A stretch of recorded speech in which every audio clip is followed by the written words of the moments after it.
Salam alaikum. Alors aujourd'hui on parlera de la taille de la mosquée du prophète sallallahu alayhi wa sallam.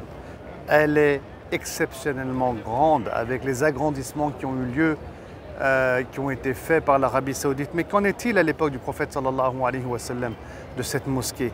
À l'époque du prophète sallallahu alayhi wa sallam, il faut savoir que la mosquée, elle était construite à partir de briques, plus précisément de paille séchée et de branches de palmier. Et le toit, il était construit à partir de troncs de palmier. Et la mosquée, elle faisait seulement 35 mètres de long pour 30 mètres de large. Le plafond, il était élevé à 2 mètres. Et la nuit, la mosquée, elle était éclairée, pas comme aujourd'hui, bien entendu, avec l'électricité, mais avec des torches qui étaient faites à partir des branches de palmier, subhanallah. Et la mosquée, elle n'avait pas non plus de minaret, elle n'avait pas non plus de mihrab, il n'y avait pas non plus le beau dôme vert que vous voyez ici.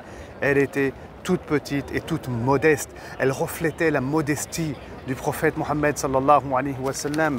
Elle était en harmonie aussi, cette mosquée, avec son environnement. C'est en l'an 7 de l'Hégire qu'il y aura des travaux d'agrandissement qui seront faits par le prophète sallallahu alayhi wa sallam juste après la bataille de Khaybar, alors que le nombre de croyants augmentait. Subhanallah, regardez aujourd'hui le nombre de croyants ici. Là, on voit les croyants rassemblés en attendant de rentrer pour Ar-Rawda, masha'Allah.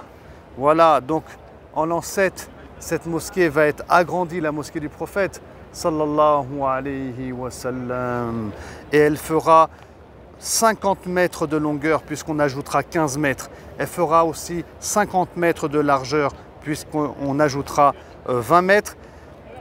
Et elle aura donc la forme d'un carré, la mosquée du prophète sallallahu alayhi wa sallam. Quant au plafond, il sera élevé un peu et il sera à 3 mètres 50. Voilà comment sera la mosquée du prophète sallallahu alayhi wa sallam avec ses 35 colonnes d'ailleurs.